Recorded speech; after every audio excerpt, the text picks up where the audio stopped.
Magandang araw mga kapatid, welcome po sa ating channel, at sa video nating ito ay ating tuklasin ang kakaibang pangyayari tungkol sa buhay ng isang taong maka-Diyos, kung ano ang nangyari sa kanyang pamilya at sambayanan nang tinanggap niya ang imahe ng dalawang anghel na nasa kaba ng tipan. Samahan niyo po akong panuurin hanggang dulo ang video na ito upang malalaman natin kung gaano pinagpala ng Diyos ang mga pamamahay na may mga larawan ng mga banal.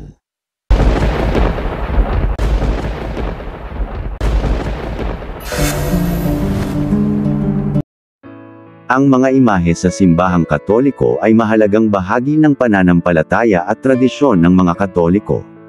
Ang mga ito ay nagsisilbing visual na representasyon ng mga banal at iba pang mahahalagang konsepto ng pananampalataya.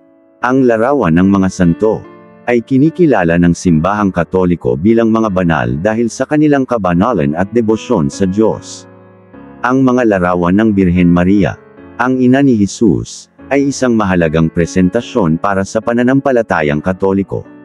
Ang mga larawan ng Birhen Maria ay nagpapakita ng kanyang kagandahan, karunungan, at pagiging ina. Ang mga larawan ni Jesus ay nagpapakita ng kanyang buhay, kamatayan, at muling pagkabuhay. Ang mga ito ay nagsisilbing paalala ng kanyang sakripisyo para sa sangkatauhan.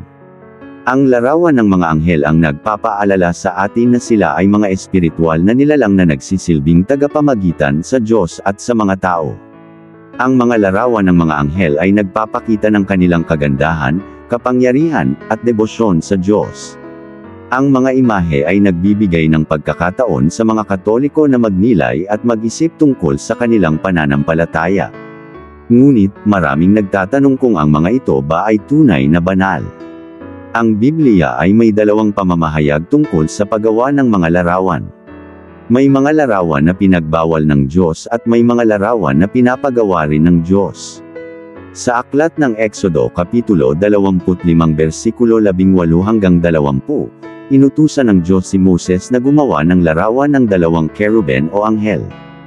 At sa aklat ng ikalawang Samuel Kapitulo 6 versikulo 1 hanggang 20.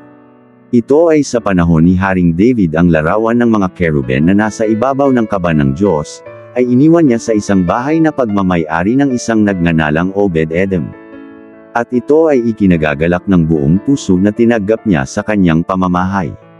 Sa loob ng 3 buwan na pag-iingat ni Obed-Edom sa kaba ng Diyos na may larawan ng dalawang anghel, ay pinagpala siya ng Panginoon at ang kanyang buong pamilya at sambayanan. May nagbalita kay Haring David na pinagpalang mabuti ni Yahweh si Obed-Edom. Ito ay ikinagalak niya, kaya kinuha niya ang kaba ng tipan at dinala sa Jerusalem. Tandaan natin ang kasabihan ng simbahan. Anything that associated to God can be holy. Na ang anumang bagay na ginamit ng Diyos at sa kanyang simbahan ay magiging banal katulad niya. Ngunit kung ang isang larawan na ginagamit para isipin na ito ay isang Diyos, ito ay kinasusuklaman ng Panginoon. Kaya katulad ni Obed-Edom, sana mananatili sa ating kaisipan ang malaking paggalang sa mga bagay na banal. At pagbibigay halaga sa mga bagay na nauugnay sa Diyos upang tayo ay pagpalain niya tulad ng buong sambayanan at sa pamamahay ni Obed-Edom. Kung ikinagag-alak niyo po ang video na ito, sana wag kalimutang e-share at e-like. Hanggang sa susunod, maraming salamat po.